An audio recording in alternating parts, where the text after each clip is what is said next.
Someone get this cripple a chair. The last thing we need is her breaking a hip trying to teach real soldiers how to fight. The words, dripping with a casual, confident cruelty, echoed across the polished concrete floor of the observation deck. The crowd, a nervous assembly of the Academy's top cadets, rippled with uneasy laughter. It was the kind of laughter that sought permission, a nervous reflex to align with the perceived authority in the room, which in this case was the barrel-chested, booming voice of Sergeant First Class Evans.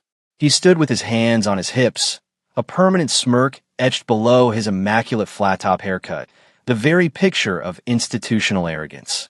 He was the gatekeeper of this final test, the man who decided who was worthy, and his gaze was fixed on the woman standing calmly by the central command console. She offered no reaction, no flinch, no defensive retort, no tightening of the jaw. Her focus remained entirely on the diagnostic screen, her fingers moving with a liquid economy across the holographic interface, her posture a study in placid neutrality. But when Colonel Davies, watching from the shadowed corner of the room, saw the way she stood, not on her feet, but through them, a subtle, perfectly balanced distribution of weight that spoke of a different kind of grounding, he felt a cold prickle of recognition. He saw not a broken soldier, but a weapon that had been reforged. If you believe that true strength is measured not by what is said, but by what is done, type competence below. The woman, Anya Sharma, was the new civilian contractor brought in to oversee the final certification trials in the Crucible, the Academy's most advanced combat simulation facility. To the cadets and to Sergeant Evans, she was an anomaly, an unwelcome disruption to the established order. She was not old, perhaps in her mid-30s, but carried an air of stillness that seemed ancient. Her uniform was a simple, unadorned set of black fatigues, devoid of rank or insignia. The only thing that drew the eye were the subtle, almost imperceptible seams just below her knees, where the fabric met the matte black carbon fiber of her advanced prosthetics. They were the source of Evans's derision, the visible evidence he used to build his case for her inadequacy. He saw them as a mark of failure, a sign that she had been broken by the very profession she now purported to teach. He continued his monologue, his voice loud enough for everyone to hear, a performance for the benefit of his students. I mean, look at her. With all due respect, ma'am, he said, the word ma'am transformed into an insult. This is the sharp end. We are training warfighters here, not data analysts. They need to learn from men who've been there, done that. Not someone who, well, couldn't hack it. The silence that followed was thick with judgment. The cadets shifted their weight, their eyes darting between the loud, confident sergeant and the silent, focused woman. They were young, impressionable, taught to respect the chain of command and the voice of experience. Evans was that voice, a constant, blustering presence on the training grounds. Sharma was an unknown quantity, a ghost in the machine. Her silence was unnerving. It felt less like weakness and more like a deliberate, controlled withholding. While Evans filled the air with noise, she continued her work. A soft chime indicated the system was calibrated. She tapped a final sequence on the screen, her movements precise, devoid of any wasted energy. She didn't look at him. She didn't acknowledge the cadets. Her entire universe was the complex tactical problem waiting to be unleashed within the digital walls of the arena below. This absolute lack of engagement was, in itself, a powerful refutation. It was a statement of such profound confidence that it needed no words. It communicated that his opinion, his insults, his very presence were irrelevant variables in the equation she was currently solving. The air crackled with a tension that had nothing to do with the impending simulation. It was the tension of a confrontation, a battle of philosophies being waged in the charged space between a loud mouth and a silent mind.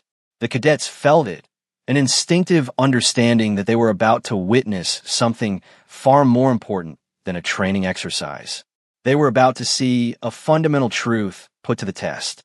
The insult was not a singular event, but a continuous barrage, a calculated effort by Sergeant Evans to undermine Sharma's authority before the trial even began. He saw her presence as a personal affront to his own expertise, a challenge to the grizzled, boots-on-the-ground wisdom he prided himself on. "You see, cadets," he announced, pacing before the large observation window that overlooked the sprawling, modular cityscape of the simulation floor. Combat is a physical reality. It's about muscle memory, endurance, the ability to push your body past its limits. It's about carrying your brother on your back when he's hit. It's about running toward the sound of the guns. With each sentence, he would glance pointedly at Sharma, at the unmoving line of her legs beneath the tactical pants. He was painting a picture of a warrior and deliberately excluding her from it. The cadets, products of a system that lionized physical prowess, nodded along. They had spent years honing their bodies into weapons, and Evans's words resonated with their entire experience. They looked at Sharma and saw, through his biased lens, an administrator, a technician. They saw the prosthetics, and their minds filled in a story of weakness, of a career cut short, of someone relegated to the sidelines. They couldn't see the ghost of an 18-kilo pack on her shoulders or feel the phantom weight of the M210 enhanced sniper rifle she could assemble and disassemble in under a minute in total darkness. They saw only what was absent, not what had been forged in its place. Sharma, meanwhile, was connecting her personal datapad to the OPFOR control terminal. The opposing force, the simulated enemy the cadets would face, was typically run by a rudimentary AI or a junior instructor. It was considered a trivial role.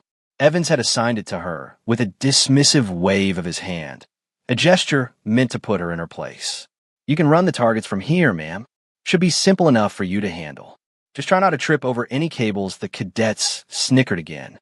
Sharma simply slid a cooling sleeve over her left prosthetic's primary actuator, a routine gesture for anyone running high-output cybernetics. But to the uninitiated, it looked like a strange, almost medical procedure, further cementing their perception of her as fragile. She flexed her carbon fiber toes, the internal mechanisms emitting a barely audible whir, a sound that was, to her, as natural as a heartbeat. She was not just standing. She was interfacing with the floor, feeling the subtle vibrations of the facility's power conduits, her sense of the environment extending beyond the normal limits of human perception. The colonel saw it all. He saw the cadets' misplaced confidence, Evans's preening arrogance, and Sharma's profound, unnerving calm. He had read her file, a document so heavily redacted that the black ink seemed to outweigh the white paper. He knew what was coming, and he remained in his corner, a silent arbiter allowing events to unfold naturally. He understood that some lessons cannot be taught in a classroom. They must be witnessed. They must be felt. They must be earned through the shattering of deeply held assumptions. The final preparations were complete. The lead cadet of the squad, a young, promising officer candidate named Miller, gave a confident thumbs up to Sergeant Evans through the glass. Evans clapped his hands together. "All right, people, listen up. Alpha Squad is going in. Their mission is a hostage rescue. High-value target, 3rd floor, East Wing. Standard rules of engagement. I expect a new facility record today. Let's show our guest contractor how the professionals do it." He gave Sharma one last, condescending smirk. Sharma's eyes, which had not once wavered from her console, flickered. On her screen, a single icon blinked. OPFOR control. Engaged, she placed her hands on the controls, and in the deafening silence of her focus, the game began. The simulation began with a textbook breach. Alpha Squad, led by Cadet Miller, moved with the synchronized, aggressive grace that Sergeant Evans had drilled into them for months. They blew the door to the simulated apartment complex and flowed inside, a 6-man unit moving as one. In the observation room, Evans narrated their actions with paternal pride. "See that? A perfect dynamic entry. Overwhelming force, maximum aggression. They've established a foothold in seconds. The AI won't know what hit it." He glanced at Sharma, expecting to see her fumbling with the controls, flustered by the speed of the assault. But her expression was one of serene, almost detached observation. Her hands moved over the holographic interface with a surgeon's precision, not in a frantic rush, but with a calm, deliberate rhythm. She wasn't reacting to the squad's entry. She had been waiting for it. She had anticipated it down to the microsecond. The first anomaly occurred 30 seconds in. The squad's communication network, a secure, military-grade encrypted channel, suddenly filled with static, then went dead. Miller tapped his headset. "Comms are down. Switched to hand signals. Evans frowned. Minor glitch. They can handle it, but it wasn't a glitch. Sharma had executed a simulated signals warfare attack, not just jamming their frequency, but subtly hijacking it. For the next 2 minutes, she fed them ghost signals. The faint sound of a woman crying from a room to their left, the scrape of a rifle barrel from the floor above. She was manipulating their senses, turning their own training against them. The squad, trained to react to auditory cues, hesitated. They split their focus. 2 men peeled off to check the sound of the crying woman, breaching a room that was empty. It was a classic feint, something you'd read about in a manual, but Sharma's execution was flawless. She was playing them like a violin. As the 2 men cleared the empty room, Sharma activated her first real trap. The lights in the hallway flickered and died, plunging the corridor into absolute darkness. The squad's night vision goggles flared to life, bathing the world in an eerie green glow. But Sharma had anticipated this, too. She triggered a series of concealed infrared strobes, calibrated to the exact frequency of their MVGs. To the cadets, the world became a blinding, disorienting pulse of white light. They were effectively blind. Panic began to set in. Their perfect, choreographed assault had dissolved into chaos. In the observation room, the smug look on Evans's face had evaporated, replaced by a slack-jawed confusion. "What the hell is this? What's she doing?" he muttered, staring at the tactical display that showed the squad's icons frozen in disarray. Sharma's face was illuminated by the soft blue light of her console. A bead of sweat trickled down Evans's temple. The silence in the room was now heavy, accusatory. The cadets watched, their nervous laughter long forgotten, replaced by a growing sense of awe and dread. They were not watching a simple training exercise. They were watching a predator dismantle its prey with chilling efficiency. Sharma had not deployed a single virtual enemy combatant. She hadn't needed to. She had turned the environment itself into a weapon. She had weaponized darkness, sound, and their own expectations. The squad was defeated, and they hadn't even fired a shot. The final sequence was a masterclass in psychological warfare. With the squad blinded and disoriented, Sharma began to contract the environment around them. She activated the building's simulated fire suppression system in the floor above, creating the sound of heavy, running footsteps that seemed to be converging on their position. She used directional speakers to project the sound of enemy combatants speaking in a language the cadets didn't understand, adding to their confusion and isolation. On the observation deck, the main screen showed the biometric readouts of the 6 cadets. Their heart rates were spiking, their breathing ragged. They were experiencing the physiological effects of genuine terror. Sergeant Evans could only watch, his fists clenched at his sides. His entire doctrine of aggressive, overwhelming force was being systematically taken apart by an opponent who was invisible, intangible, and seemingly omniscient. He had taught his men how to fight soldiers. He had never taught them how to fight a ghost. Cadet Miller, trying to regain control, ordered his men to fall back to the initial breach point. It was a logical decision, a retreat to a known, secure position. But Sharma was 3 steps ahead. As they moved back down the darkened, strobing hallway, she sealed the door they had originally breached. A simulated steel-fired door slammed shut with a deafening clang, the sound echoing through the facility. They were trapped. Now, and only now, did she introduce the OPFOR. They didn't come through doors or windows. On the tactical display, 6 red icons materialized, rappelling down the outside of the building and smashing through the windows of the hallway.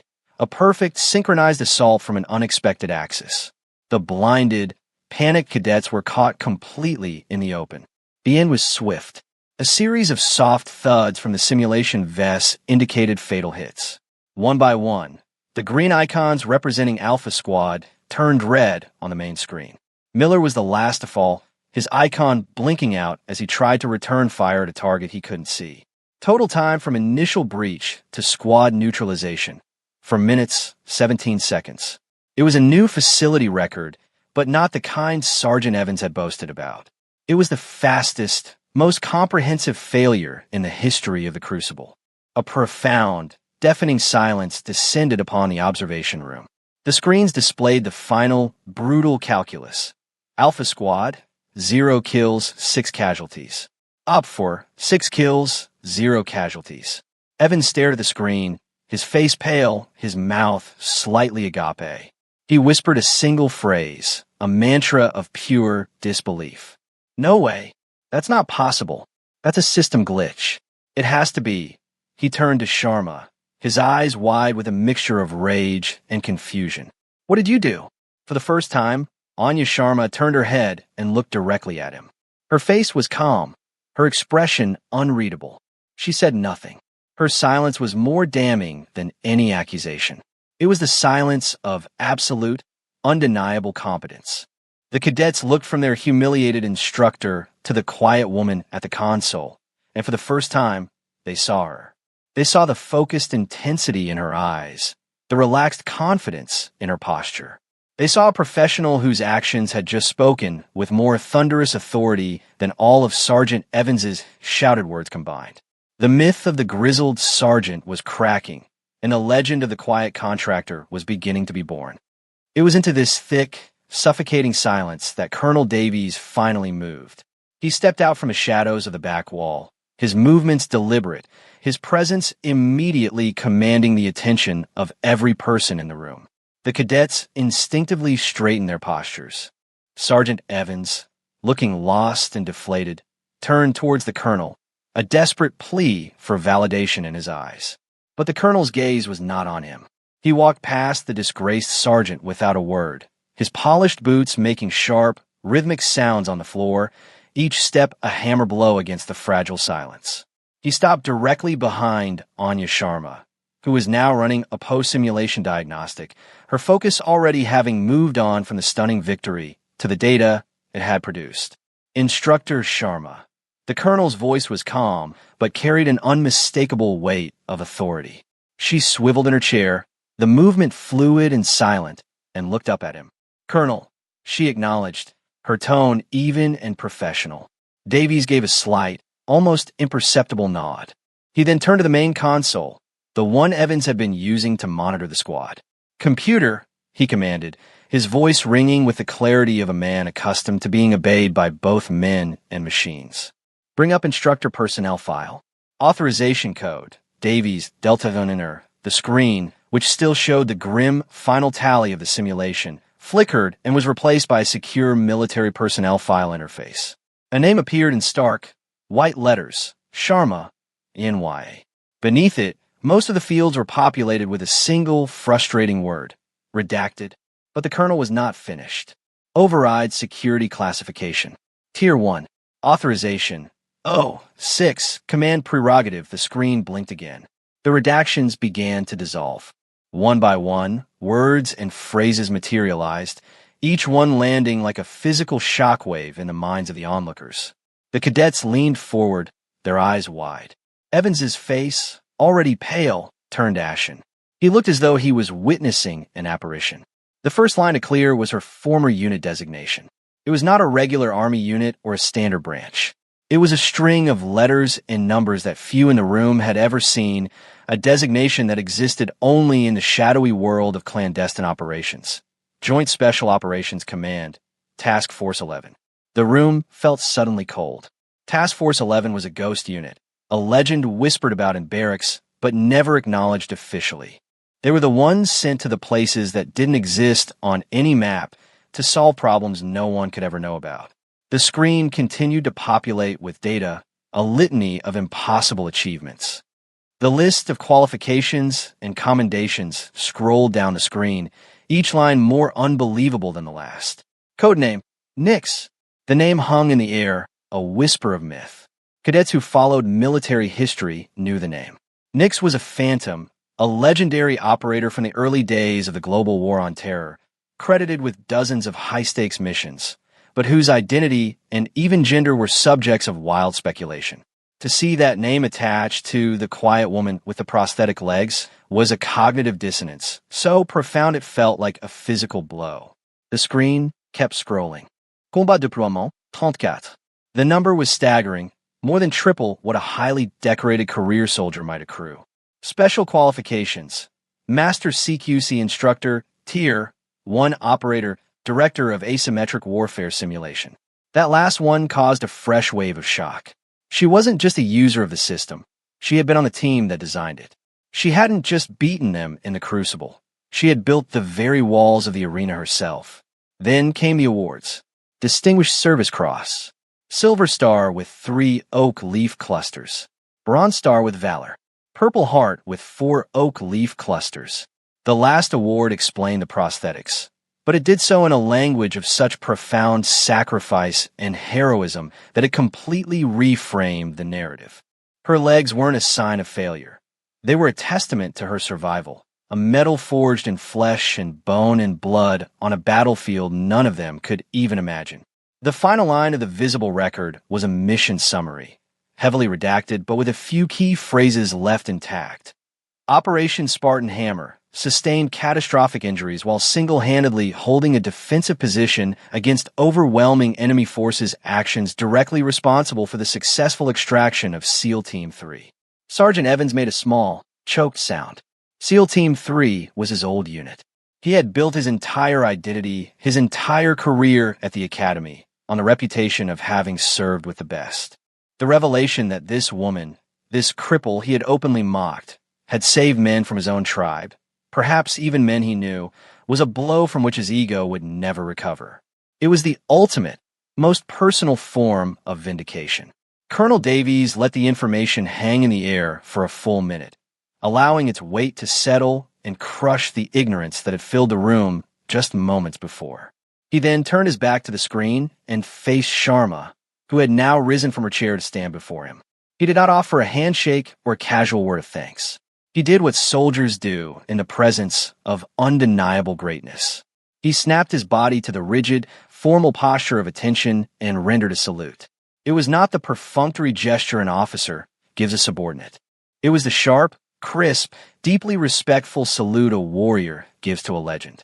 "Instructor Sharma," he said, his voice now devoid of any ambiguity, filled with ironclad respect.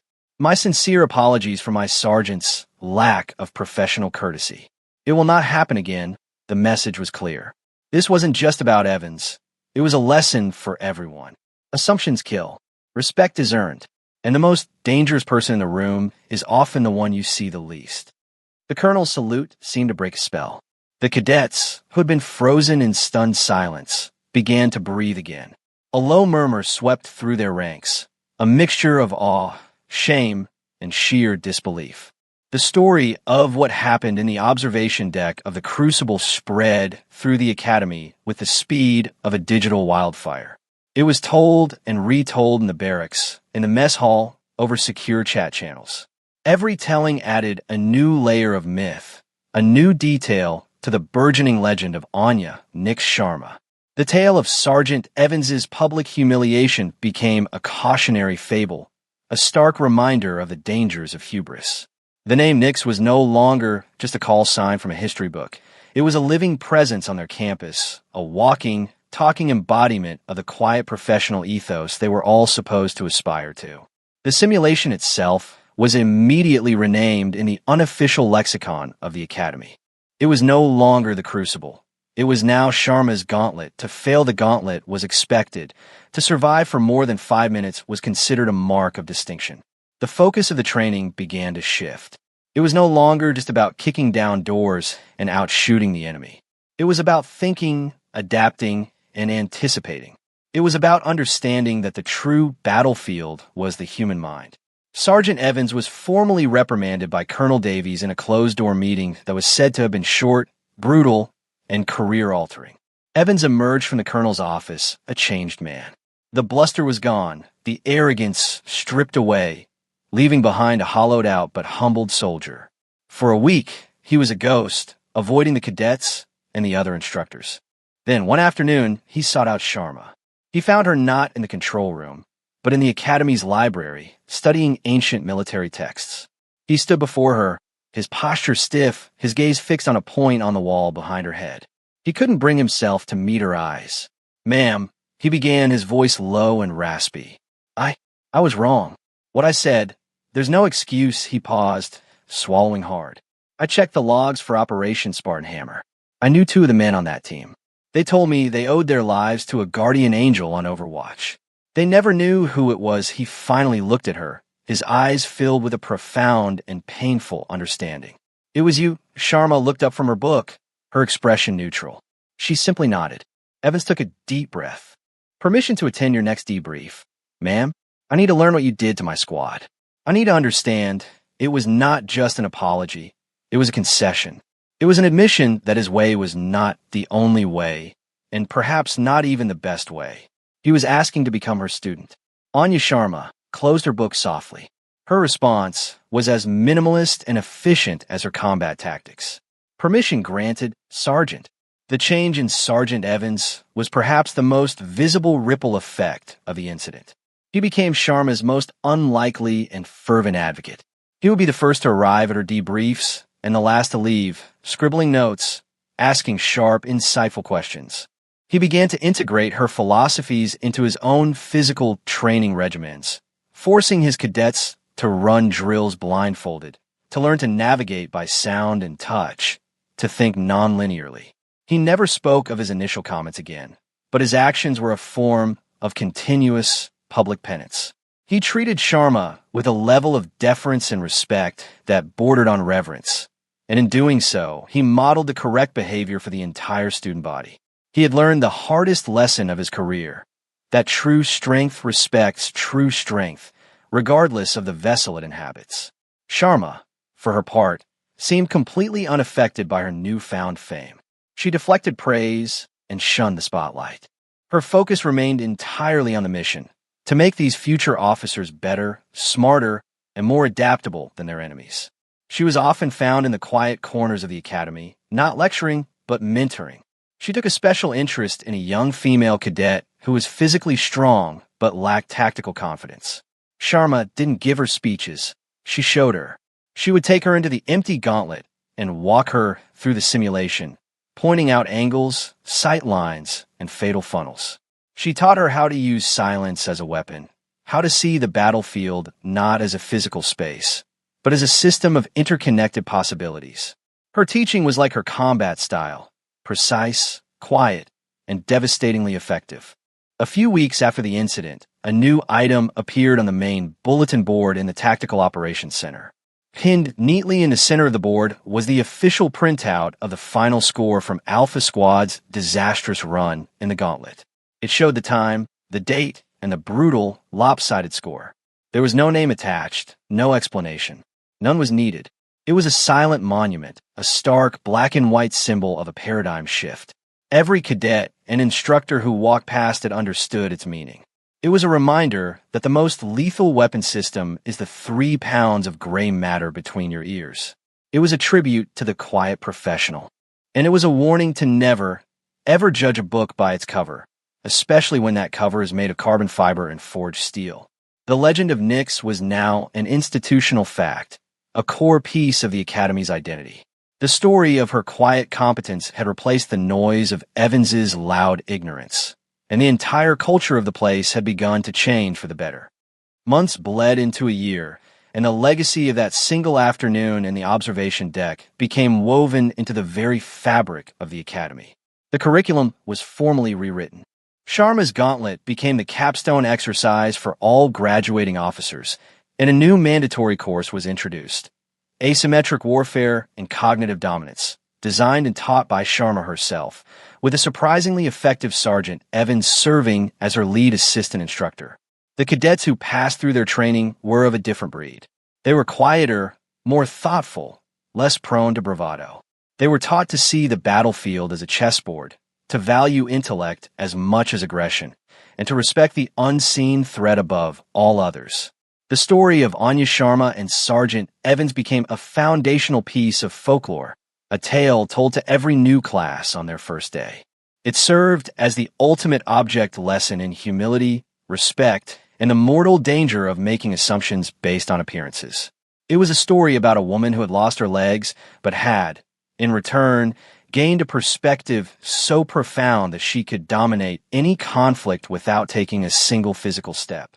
Her prosthetics were no longer seen as a symbol of disability, but as a mark of honor, a visible reminder of the immense cost of elite competence and the incredible resilience of the human spirit. The true legacy wasn't just in the changed curriculum or the humbled sergeant. It was in the hundreds of young officers who graduated and went out into the world, carrying with them a piece of her philosophy. They were leaders who listened more than they spoke, who assessed before they acted, who understood that respect is a currency earned through action, not demanded by rank. They knew that a quiet professional in their ranks was worth more than a platoon of loud braggarts. They knew this because they had seen the proof, immortalized on a simple sheet of paper pinned to a bulletin board, a silent testament to a perfect, bloodless victory. Anya Sharma never spoke of her past, never mentioned her code name, and never acknowledged the legend that grew around her. She didn't have to. Her presence was enough. She remained the quiet center of the storm, a figure of immense gravity who had bent the culture of an entire institution through a single, undeniable demonstration of excellence. She proved that the body is merely a vessel, and that the will to win, the intellect to strategize, and the discipline to execute are not contained in muscle or bone. They reside in a place far deeper, a place untouched by physical injury, a place where true warriors are forged.